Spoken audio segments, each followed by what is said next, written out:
Bonjour à tous, bienvenue dans cette nouvelle vidéo HCFR consacrée aujourd'hui à un événement exceptionnel parce que nous venons de réceptionner les deux nouveaux vidéoprojecteurs Sony qui sont dévoilés aujourd'hui d'une manière tout à fait officielle. Alors cette vidéo elle se passe un petit peu avant et pour rien vous cacher, on est parmi les premiers en France et les premiers au monde à avoir sous la main non pas l'un ou l'autre mais les deux nouveaux vidéoprojecteurs Sony laser 4K qui remplacent une partie de la gamme actuelle et qui vont nous proposer beaucoup de nouveautés. On va procéder à un unboxing, ensuite on va vous présenter ces deux nouvelles machines parce qu'il y a vraiment beaucoup de choses à dire. Alors déjà pour les références, comme ça vous verrez tout de suite de quoi il s'agit. Le VPL XW5000 en version noire et le VPL XW7000 en version blanche. Et on va vous donner tous les détails une fois qu'on aura sorti les deux bêtes de leur carton.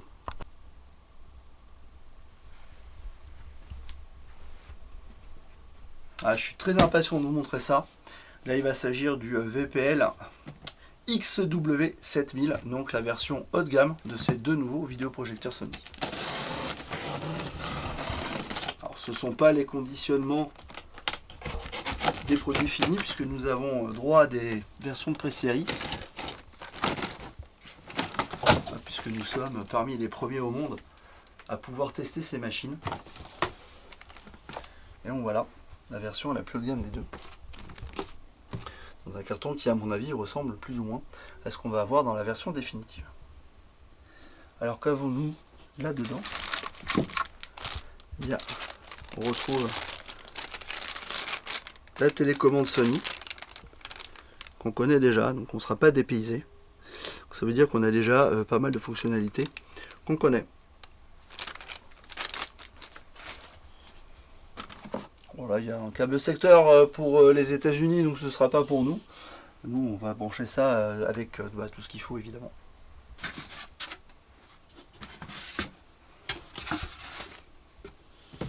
Faire un petit peu de place. Sortir la bête.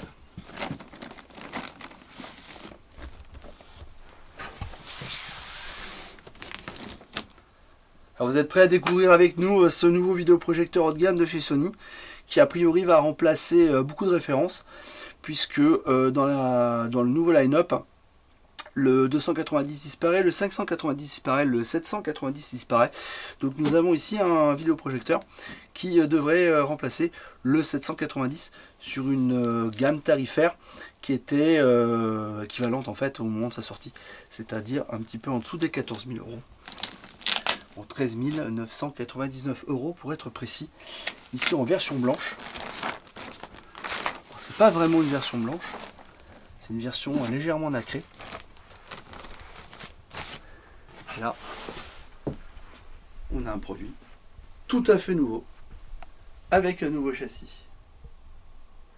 On va vous présenter ça plus en détail, avec son petit frère, et avec un ancien cousin éloigné, mais un petit peu plus volumineux, donc le 870 que j'ai.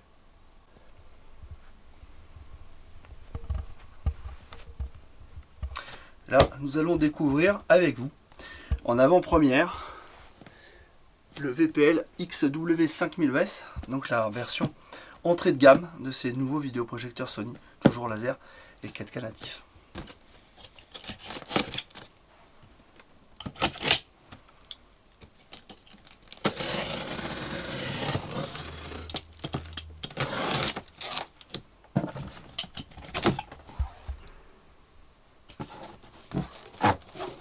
Voilà. C'est un conditionnement sommaire, traditionnel. La télécommande Sony qu'on connaît, donc qui est la même sur les deux vidéoprojecteurs. Alors à supposer que les versions définitives soient proposées avec cette télécommande, ce qui n'est pas sûr.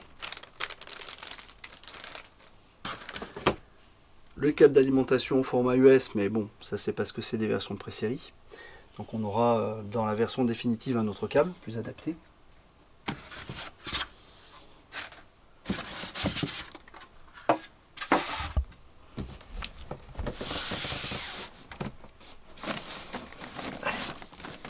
sortir ça.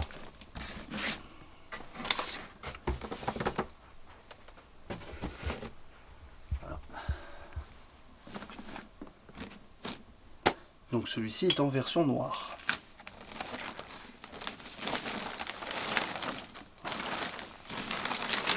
Et voilà. Nouveau vidéoprojecteur 4K Sony qui remplace en fait le 290 ES et le 590 ES.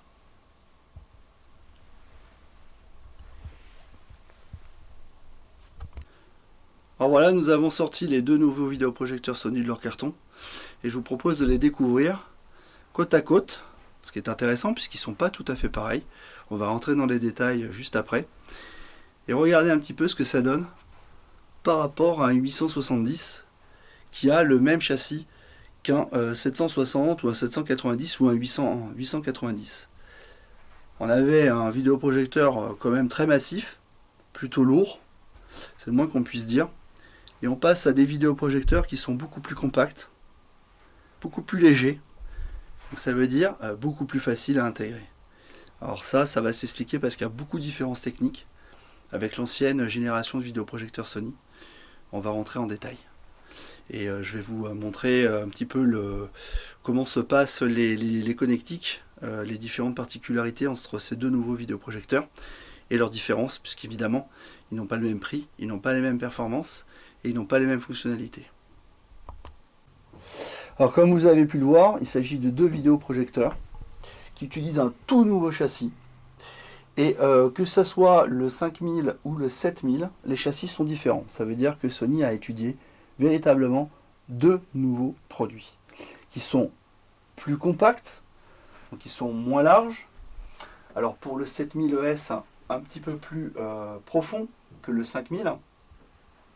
Mais dans l'absolu, il s'agit de deux vidéoprojecteurs plus légers, donc plus faciles à intégrer dans un système home cinéma qui soit dédié ou dans une pièce de vie, puisqu'aujourd'hui Sony propose leurs deux nouvelles références systématiquement en noir ou en blanc. Donc là on a reçu les deux exemplaires avec les deux possibilités.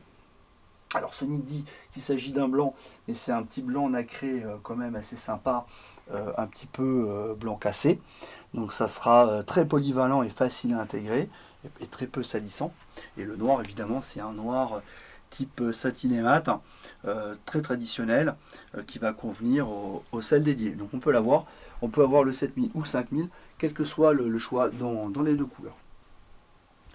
Alors on va vous parler maintenant des touches, puisque les choses ont changé au niveau du châssis, au niveau des aérations. Vous avez vu devant, il y a des nouvelles aérations, un petit peu comme avant, mais sur les côtés on a des choses en plus qui n'existaient pas. Et la disposition des touches en dur, donc qui permettent d'utiliser le vidéoprojecteur sans télécommande, on retrouve un petit peu ce qu'on avait avant, mais elles sont disposées différemment. Maintenant c'est sur le côté, c'est très facile d'accès. Avant c'était un petit peu plus embêtant parce que c'était moins facile. Et au niveau de la connectique, évidemment, il y a tout ce qu'il faut. Alors, ça rappelle un petit peu ce qu'on avait sur les anciennes références. La prise réseau qui permet donc de connecter le vidéoprojecteur sur le réseau et de rentrer dans des fonctionnalités, notamment utiliser le logiciel de calibrage. Deux prises HDMI qui sont des prises HDMI 2.0. mais qui ont eu des petites évolutions, même si c'est pas du 2.1, on va en parler tout à l'heure quand on va parler des différences des deux vidéoprojecteurs et de leurs particularités par rapport à l'ancienne gamme. Une prise trigger, donc ça c'est pour piloter éventuellement un écran déroulable, donc motorisé. Une prise infrarouge. La prise remote, donc au format RS232, qui pourra toujours servir aux intégrations domotiques, comme avant. Une prise USB donc pour alimenter un accessoire et faire les mises à jour firmware. Et sur le 7000, une prise pour la 3D, donc 3D Sync Out. Donc c'est parce que ce vidéoprojecteur-là est compatible 3D. Donc sur le 5000, on retrouve exactement les mêmes touches, avec une petite grille d'aération sur le côté un petit peu plus petite, on va vous expliquer pourquoi après. Et au niveau de la connectique, quasiment la même chose, donc ça rappelle encore les anciennes gammes, donc toujours avec la prise réseau, les deux prises HDMI, la prise trigger, la prise infrarouge, la prise remote, la prise USB, mais il n'y a pas de prise pour la 3D, puisque le 5000, lui, n'est pas compatible 3D. Deux nouveaux produits qui affichent beaucoup de différences par rapport à l'ancienne gamme et qui ne sont pas tout à fait pareils. Alors ce qui nous intéresse de prime abord, ce qui va expliquer un petit peu la taille de ces deux nouveaux châssis, donc qui sont totalement indépendants, on va parler maintenant des optiques, parce que ça c'est des choses qui sont très importantes, très intéressantes. Alors l'optique du VPL XW5000ES, c'est une optique full vert, là comme on le voit, de petite taille et qui est totalement manuelle. Alors je sais que certaines personnes vont dire oui mais c'est dommage, des optiques manuelles aujourd'hui tout est motorisé, mais c'est ce qui a permis de faire un vidéoprojecteur laser 4K aussi abordable. Alors on a les bagues de réglage de zoom et de focus, et ici on a les deux molettes de réglage qui permettent de régler le lens shift. Alors pour les personnes qui sont on va dire les plus critiques et qui appréciaient tellement le contrôle mécanique motorisé par télécommande, il ne faut pas oublier qu'il y a beaucoup de vidéoprojecteurs DLP, mono DLP, qui sont pas forcément très abordables et qui sont quand même avec une optique manuelle comme celle-ci.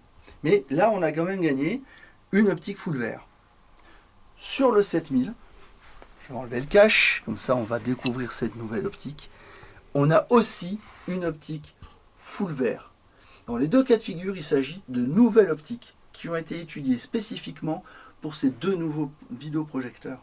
Là, on a une optique qui finalise un diamètre de 70 mm, donc on est un petit peu plus petit que les optiques hybrides qu'on avait avant et que la fameuse optique Arc F qu'on avait sur les modèles un petit peu plus haut de gamme. Mais ça, c'est normal, ça s'explique parce que c'était le seul moyen d'obtenir un châssis plus compact et un vidéoprojecteur plus léger. Mais il y a encore une autre raison. L'autre raison, c'est une nouvelle matrice. Les matrices XXRD ont été changées. Alors, ce qu'a fait Sony, ils ont travaillé sur deux tableaux. Le premier tableau, c'est la taille de la matrice. On avait jadis des matrices en 0,74 pouces, qui étaient déjà petites, mais qui avaient encore une certaine taille. Là, aujourd'hui, on passe à des matrices qui font 0,61 pouces. Donc, qui dit matrice plus petite, dit raster plus petit, dit nécessité d'une optique précise, certes, mais de diamètre plus compact, plus petite. Le deuxième point sur lequel Sony a travaillé, c'est un point qui est extrêmement intéressant, c'est le ratio, c'est la définition. Sur les anciennes générations, Sony utilisait des matrices 4K réellement au format DCI, c'est-à-dire 4096 par 2160. Aujourd'hui, Sony, et c'est une première mondiale, utilise des matrices natives véritablement au format Ultra HD, c'est-à-dire 3840 par 2160. Alors il y a plusieurs avantages. L'avantage, c'est conjointement avec la taille des matrices plus petites, ça a permis de réduire la taille du châssis. Ensuite, on n'est plus obligé de se prendre la tête et de faire le choix entre un écran 16 neuvième qui ne sera pas exploité entièrement, ou un écran 17 neuvième qui va exploiter entièrement les matrices, mais qui va demander des compromis de ratio. Là aujourd'hui, on est au ratio 16 neuvième sur résolution native Ultra HD qui correspond au Blu-ray Ultra HD et la télé Ultra HD. C'est une première mondiale, c'est très malin de leur part de l'avoir fait comme ça parce que ça va simplifier encore l'intégration et les optimisations. En nouvelle optique, nouvelle matrice, mais il faut aussi du laser, il faut des lumens, il faut de la puissance. Et là aussi, Sony nous gratifie par quelques petites évolutions par rapport à l'ancienne gamme. C'est-à-dire que le VPL XW5000 est capable de projeter 2000 lumens. Et tenez-vous bien, le VPL XW7000 est capable de projeter 3200 lumens. Et là, on est vraiment sur des scores qui sont uniques sur des produits de ce prix-là, puisque pour rappel, le 5000 coûte 4999 € et le 7000 coûte 13 999 €. C'est-à-dire qu'aujourd'hui, si on cherche dans la concurrence, à tout azimut, on n'arrivera pas à trouver des vidéoprojecteurs qui sont Ultra HD natifs ou 4K aussi puissants. Alors les innovations par rapport à l'ancienne génération Sony ne s'arrêtent pas là. parce que le constructeur a décidé d'aller encore plus loin dans les nouvelles fonctionnalités. Le constructeur nous garantit aujourd'hui une couverture du DCI à 95%, donc sans filtre évidemment, puisque chez Sony ils n'utilisent pas de filtre dichroïde, de filtre jaune, comme certains produits de la concurrence. Ça veut dire qu'on sera potentiellement capable d'afficher 95% du DCI sans perte de puissance lumineuse. Et ça c'est énorme. Ça c'est énorme. Alors on fera des petites mesures pour vérifier tout ça évidemment, mais en tout cas d'après les specs, ça va quand même très très très loin. Au niveau des HDMI, on a vu tout à l'heure qu'on était encore en 2.0 et pas en 2.1. Alors beaucoup de gens vont dire oui, c'est un petit peu dommage parce que pour le gaming aujourd'hui, on veut avoir un petit peu plus de performance, plus de résolution et surtout plus de framerate. Et bien, ce sont des HDMI 2.0 qui ont été mis à jour et qui sont capables d'accepter un signal 1080p en 120 images secondes. Alors, c'est un peu décevant parce qu'on aurait pu se dire oui, mais chez d'autres, il y a le 4K en 120 images secondes. Mais il faut un petit peu relativiser parce qu'en définitive, chez Sony, il y a la PlayStation 5. Et la PlayStation 5, la plupart du temps, sort ses jeux en 120 images secondes sur une résolution dégradée qui, en général, ne dépasse pas le 1080p. Donc en réalité, ces deux vidéoprojecteurs sont parfaitement adaptés à ce que la PlayStation 5 est capable aujourd'hui de fournir. Et si on doit faire un choix entre une résolution très élevée et un framerate plus élevé en jeu vidéo, bah finalement il vaut mieux opter pour le framerate. Alors les nouveautés, elles ne s'arrêtent pas là. On sait que Sony est un partenaire IMAX. Et jusqu'à présent, il n'y avait pas de format, enfin en tout cas de preset spécifique IMAX dans les vidéoprojecteurs Sony. Maintenant, c'est une chose faite. Il y a un nouveau preset qui s'appelle IMAX, qui va permettre de regarder les films en IMAX avec le profil nécessaire. Et alors, à ma connaissance, c'est les premiers vidéoprojecteurs au monde qui disposent de ce profil-là. Alors, il y a aussi une amélioration de l'affichage des couleurs. Je vais vérifier dans mes fiches, je crois que c'est réservé au 7000, mais on vérifiera dans le test écrit où on apportera plus de précision. Au niveau du HDR, parce que ça c'est aussi une question importante, qu'est-ce qu'on a comme compatibilité?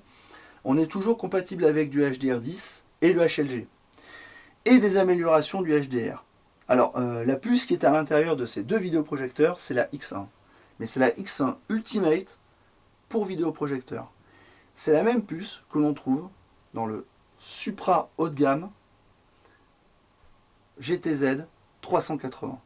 Et quand on regarde la fiche technique, Sony nous explique que la gestion du HDR aujourd'hui est faite exactement comme dans le GTZ 380, c'est-à-dire avec une identification dynamique de l'image et une identification objet aussi des composantes de l'image pour améliorer encore le nivellement du HDR.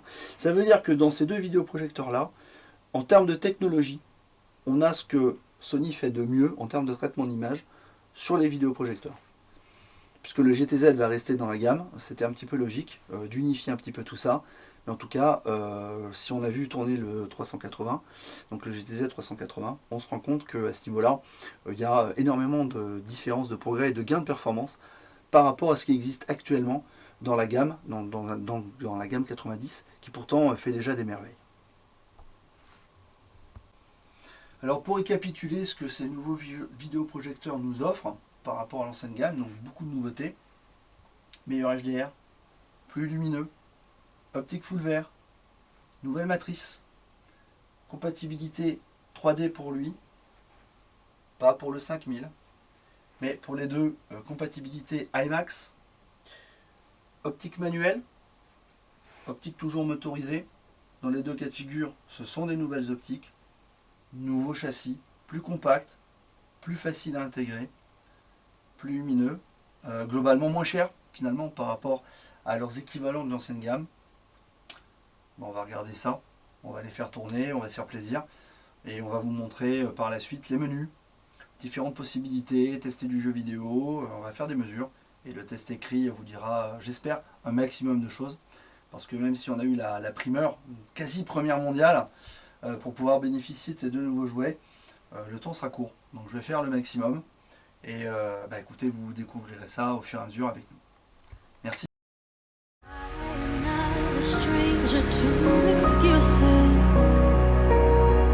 burned me once or twice.